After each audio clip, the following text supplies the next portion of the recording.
Halo guys, assalamualaikum warahmatullahi wabarakatuh. Apa kabar? Semoga teman-teman dalam keadaan sehat walafiat. Salam buat keluarga teman-teman di rumah. Salam sepak bola. Perkenalkan gue aja, gue si netizen yang suka membahas bola. Jadi di video kali ini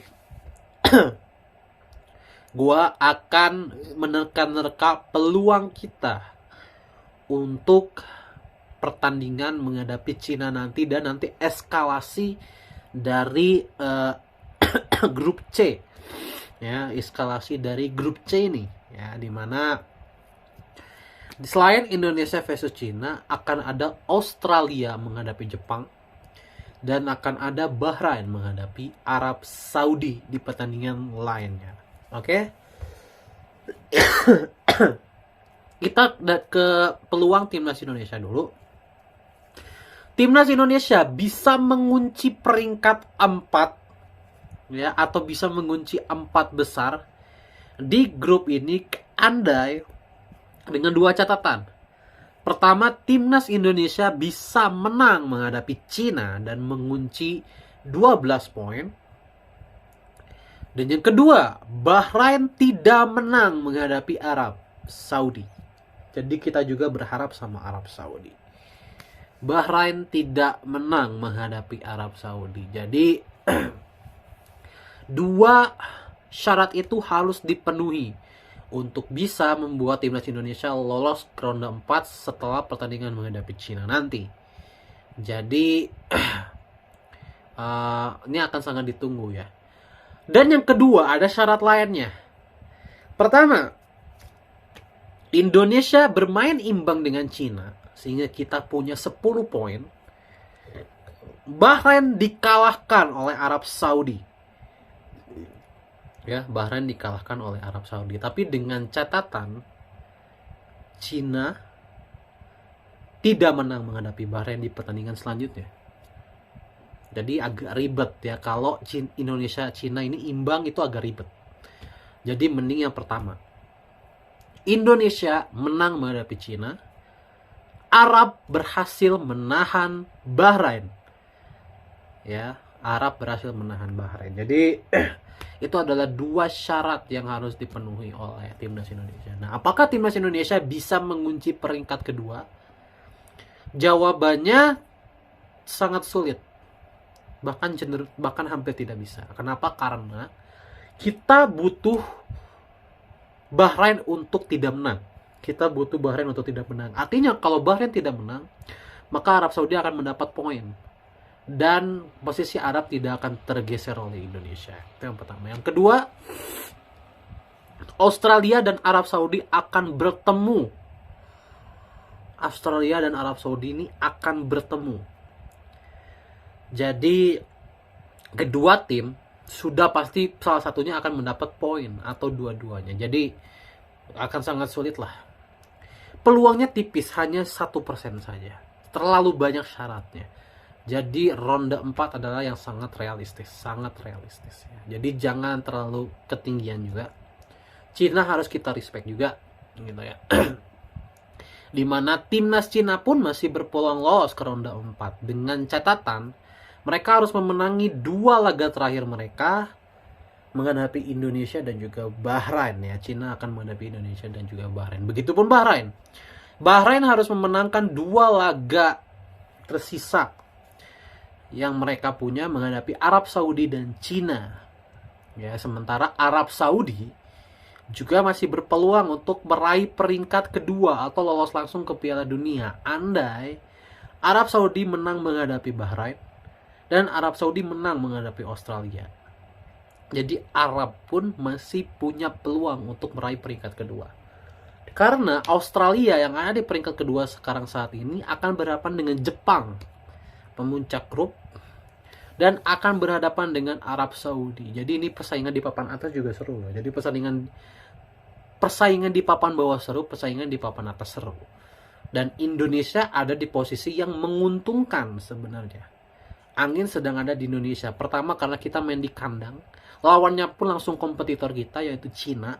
Sehingga kita bisa langsung mengeliminasi Cina di saat itu juga. Dan yang kedua adalah kita cukup berharap Arab seminimal-minimal cuma dapat imbang sama Bahrain. Jadi tidak perlu tidak perlu Arab mengalahkan Bahrain. Imbang pun itu sudah menguntungkan Indonesia. Jadi anginnya sudah sangat ada di Indonesia sekarang.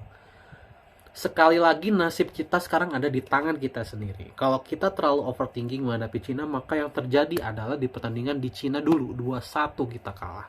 Padahal kita sudah sangat pede menang saat itu menghadapi Cina. Jadi tidak boleh ada lagi over proud, tidak ada lagi kata meremehkan. Ya, tidak boleh lagi ada kata meremehkan. Meskipun Cina adalah tim terlemah di grup ini dan kita main di kandang, kita tetap harus mainkan 11 starting terbaik yang kita punya. Kalau perlu bantailah Cina itu 10-0 kek, 9-0 kek. Kita tetap mainkan 100% kekuatan kita. Jangan ada kata kendor. Ya, gua tidak akan mau lagi menerima yang namanya meremehkan lawan. Karena pertandingan menghadapi Cina kemarin juga sudah bikin gue shock. Tiba-tiba Asnawi Patinama main tuh gue dah ya ampun kenapa begini gitu ya. Gitu. Jadi gue harapkan mau di tengah, mau di kanan, di kiri, tengah, di gelandang tengah, di depan semua pemain terbaik yang harus main. Nggak ada kata merotasi. Tidak ada kata rotasi karena ini udah pertandingan yang hidup mati. Ya, tidak ada kata meremehkan. Semua yang terbaik yang kita punya harus kita kerahkan. Jadi mudah-mudahan Kluivert tidak seperti Sintayong ya, mudah-mudahan ya. Tetap menganggap respect, tetap merespek semua lawan yang kita punya sekalipun dia jauh dari di bawah kita. Merespek semuanya. Kita lihat persiapan yang dilakukan sampai seminggu tesnya di Bali. Gua rasa ini udah bentuk keseriusan ya dari tim Patrick Kluivert, dari tim PSSI juga yang memberikan fasilitas. Jadi gua harapkan seluruh fasilitas yang kita punya sekarang ini bisa membawa kemenangan untuk kita. Ya, atas Cina. Nggak apa-apa lah menang 1-0 juga ya. Yang penting menang. Untuk gue sih yang penting menang gitu ya. Menang adalah harga mati karena dengan kualitas pemain yang kita punya saat ini, kalau kita tidak lolos ke ronde 4, maka tidak ada ampun untuk Kluivert kalau untuk gue. Karena ini pemainnya sudah super mewah. Sudah super mewah, bukan mewah lagi. Ini adalah pemain termewah sepanjang sejarah timnas Indonesia. Sejak dulu di era ini adalah pemain termewah timnas Indonesia sepanjang sejarah. Jadi prestasi pun harus mewah.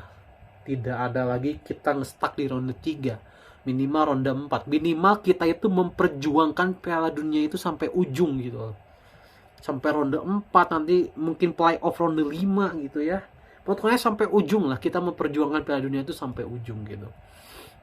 Jadi sekalipun kita tidak beruntung atau tidak beruntung misalkan gagal, kita tidak ada rasa menyesal karena kita sudah berjuang sampai akhir. Tapi kalau kita kalah melawan Cina, Kluivert tidak ada ampun kalau untuk gua. Ya, tidak ada ampun. Jadi untuk PSSI juga gua harapkan kalau Indonesia kalah menghadapi Cina, gua harapkan tidak ada ampun untuk Kluivert. Ganti pelatih Belanda yang lain. Ya. Ganti pelatih Belanda yang lain karena sudah terbukti tidak mumpuni ini pelatih. Di 2 pertandingan awal Kluivert belum membuktikan kalau menurut gua. Kenapa? Karena pertandingan menghadapi Australia sangat buruk, memasang Nathan Joaon, memasang Calvin Verdong. Itu menurut gua ada 2 blunder yang dilakukan.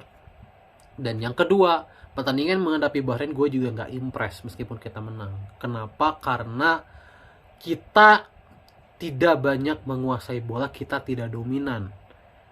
Padahal secara kualitas kita harusnya bisa dominan menghadapi Bahrain. Ya, bermain sangat hati-hati, itu kelihatan sekali ya, bermain sangat hati-hati. Ya, jadi gue harapkan nextnya kita bisa bermain sesuai dengan level pemain yang kita punya. Seminimal-minimalnya gitu ya. Karena level pemain kita itu sudah tier 2 Asia. Kita udah bukan lagi tier 3, tier 4. Kita udah nggak selevel lah dengan Singapura dan tinggalkanlah mereka itu. Kita tuh sekarang selevelnya sama UAE, Arab Saudi, gitu-gitu. Lawan kita tuh sekarang yang begitu-begitu, Korea Selatan, ya. Jadi udah seperti itu lawan kita, gitu ya. Jadi gue harapkan Kluivert bisa memaksimalkan potensi pemain mewah yang kita punya. Oke, menang melawan Cina adalah harga mati.